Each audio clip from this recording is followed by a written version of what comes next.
¿Os habéis preguntado alguna vez a qué suenan los videojuegos? Yo trabajo en un pequeño estudio de desarrollo aquí en Oviedo. Cuando empezamos éramos 2, nada más, y teníamos que repartirnos los roles que hacía cada uno.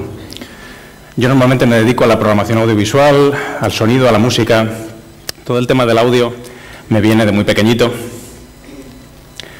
Aprendí a tocar el piano cuando era súper pequeño. Teníamos un piano en casa gracias a mi hermana Belén, que estudiaba en el conservatorio canto y piano, y teníamos un piano en casa, así que yo aprendí a tocar el piano, me encantaba. Este es mi modestísimo equipo actual, que consiste en el portátil que tengo desde que acabé la carrera, más o menos, y un sintetizador que es de mi hermana. Y me sigue funcionando realmente con cualquier cosa que tengáis, podéis hacer música y disfrutarlo.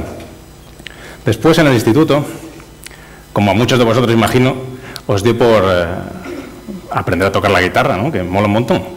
Aprendí a tocar al principio con una guitarra española de mi padre, que era un poco, bueno, había lo que había. Y cuando conseguí ahorrar lo suficiente, ya compré una guitarra eléctrica y otro instrumento más. El caso es que, bueno, la música siempre ha sido parte importante de mi vida, y ahora que hago videojuegos, mucho más. Estoy convencido de que para vosotros también es muy importante el sonido y la música. Vamos a hacer un pequeño experimento, estad atentos.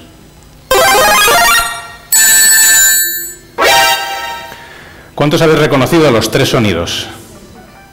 ¿Alguno? ¿2? 2 sí, ¿eh? El caso es que con solo un segundo, con solo 2, habéis conseguido recordar cosas, habéis conseguido recordar cuando lo jugasteis, o si habéis visto vídeos, o si os ha gustado, o si no.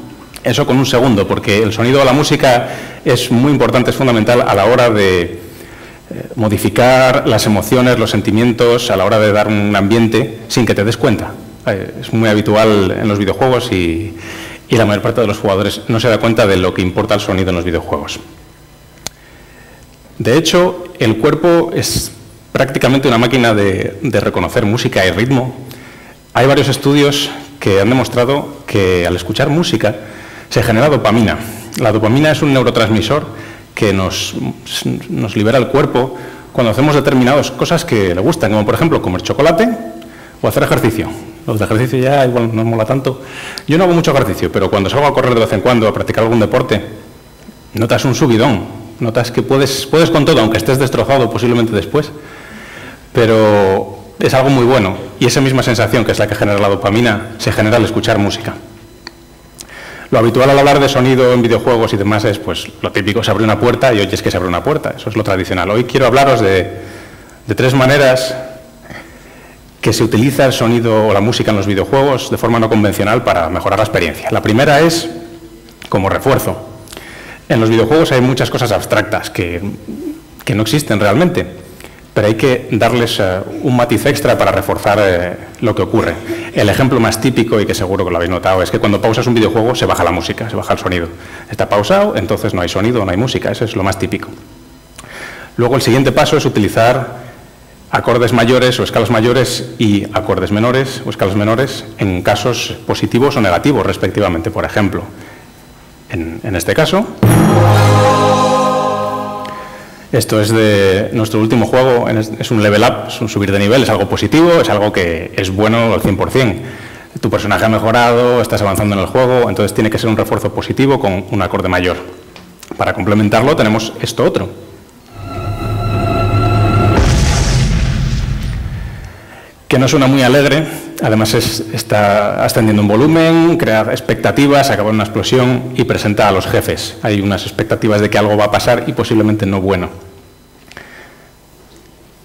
La segunda manera que tenemos de utilizar el sonido en los videojuegos, y que es relativamente sutil, pero es una de mis favoritas, es utilizarlos para introducir, digamos, sentimientos o modificar el estado de ánimo del jugador. Esto se usa mucho y nos permite, por ejemplo, cambiar el ritmo del juego, ¿no? Si es un juego de acción, como es el caso, en el que estás continuamente moviéndote, atacando, saltando, queremos que a veces el jugador se detenga, se pare a mirar un poco, ¿no? Que tenga un momento de relajación, de pausa. Eso lo conseguimos con la música y con el sonido sin que el jugador se dé cuenta. Por ejemplo, en este caso,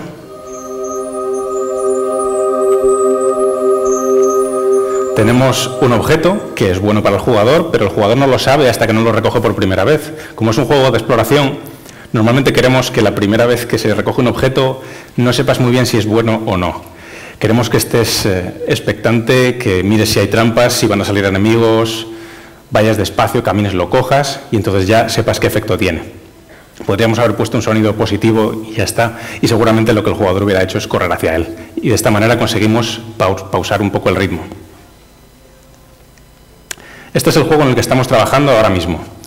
Y utilizamos la música de una manera muy interesante para resaltar determinados eventos. Bueno, por ejemplo, cuando estás descubriendo el nivel, moviéndote por él, suena una música de aventura, ligera.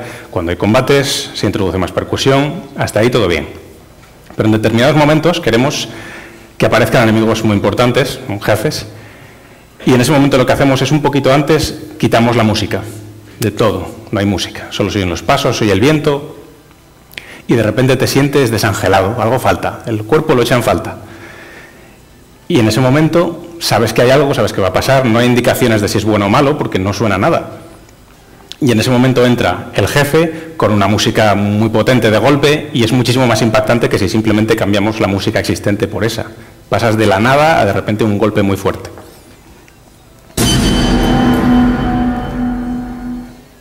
A veces queremos causar tensión en el jugador. Hemos hecho un par de juegos de terror que son muy agradecidos en cuanto a sonido, porque en este caso es uno de los pocos géneros en los que seguramente el sonido es más importante que la parte visual.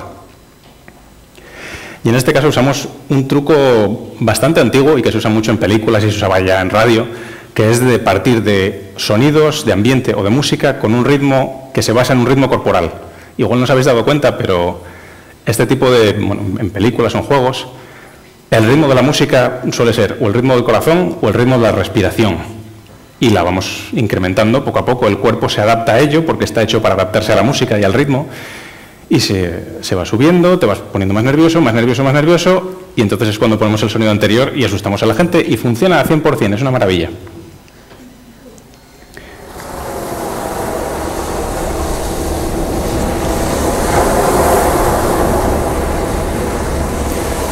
También podemos querer relajar al jugador. Las olas son el ejemplo clásico de relajación, entre otras cosas porque coinciden con el ritmo de respiración cuando estamos durmiendo. Por eso la gente normalmente le relaja. Y el tema del mar me lleva a la tercera manera de utilizar el sonido en videojuegos. En este caso, lo que podemos hacer es utilizar el sonido para fomentar la imaginación del jugador.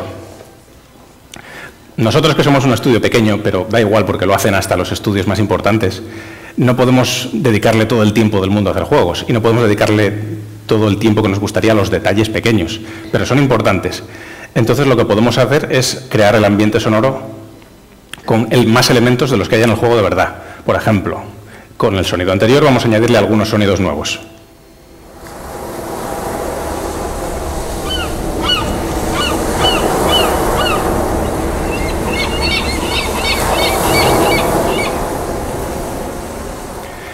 Podemos añadirle gaviotas, aunque no tiene por qué haber gaviotas, le podemos añadir un montón de cosas más. Cuerdas que están tirando de los barcos que están atracados o murmullo de gente, y puede no haber absolutamente nada de eso y no te vas a dar cuenta en la mayor parte de los casos y te va a parecer muchísimo mejor. Es muy habitual, por ejemplo, en los juegos de combate, en los juegos de tiros de toda la vida. Es una situación súper tensa, tienes el objetivo que apunta hacia allá, tienes que ir hacia el oficial de comunicaciones, pero tienes un compañero aquí que está malherido y lo estás arrastrando. Y es una situación súper tensa, hay disparos por encima de una barricada y hay explosiones por el otro lado. Y en esos momentos a mí me encanta, igual un poco para fastidiar, pararme, ver que no te matan, que no pasa absolutamente nada. Miras hacia los disparos y no ves nada, a lo mejor en las explosiones ves un poco de humo, pero no se ve gran cosa. Soy un murmullo de gente, pero miras alrededor y hay 4 soldados. Es imposible que toda esa gente esté haciendo ese ruido. Pero sin embargo tú cuando te metes en el ambiente te parece que es la situación más tensa en la que has estado. Y es algo fundamental en este tipo de juegos y funciona muy bien hasta que en algunos casos te des cuenta realmente de que no están esos elementos. Pero es una situación muy útil para usar el sonido. Esas son las 3 maneras que quería comentaros, que no suelen ser muy evidentes a la hora de hacer videojuegos, ¿no? de que la gente se dé cuenta de que las estamos utilizando como refuerzo, para sugerir emociones y para fomentar la imaginación. Pero como no sé si podréis aplicarlas a corto plazo, quería poneros un ejemplo un poco más práctico. Yo también me encargo de hacer trailers de juegos. Y acabo de cambiar bastante en los últimos trailers la manera en la que los realizo. Hasta ahora cogía los vídeos, los troceaba un poco de manera interesante, les ponía música y ya está. Y ahora he descubierto una manera muchísimo más interesante, que es empezar por la música. ¿Qué quiero en este tráiler? Este es el sonido de del tráiler de nuestro último juego. La primera parte es más o menos lenta, bueno, tiene un poco de ritmo, introducimos el juego, ¿vale? A la gente le gusta. La segunda parte, un poquito de combate. Un poquito de combate, saltos, disparos, bueno, nada especialmente espectacular, pero ya es más interesante. En la tercera hacemos una pequeña pausa. Introducimos un poco los conceptos de juego, explicamos un poco las cosas más complicadas, ¿no? En un ambiente tranquilo. Y luego al final rematamos la faena introduciendo pues, jefes, explosiones, elementos muy complicados del juego y terminamos con un golpe en seco y el logo del juego. Puede parecer que es un curro hacer todo esto para un tráiler que a lo mejor la gente ni siquiera va a escuchar porque va a tener el sonido quitado. Pero una de las cosas que me he dado cuenta es que haciendo los tráilers así y luego cortando el vídeo de manera que siga el ritmo de la música, aunque no estés escuchando la música del tráiler, resulta muchísimo mejor a las personas, porque el cuerpo detecta el ritmo, el cuerpo lo busca en las imágenes, lo busca en cualquier sitio. Y hace que automáticamente cualquier vídeo que hagáis, cualquier tráiler, sea mejor aunque no estés escuchando el sonido. Espero que con esto, cuando estéis jugando un videojuego, cuando veáis un ambiente potente, que estáis muy inmersos en él, os paréis un momento, os detengáis a oírlo y a lo mejor podáis escuchar todo esto. Muchísimas gracias.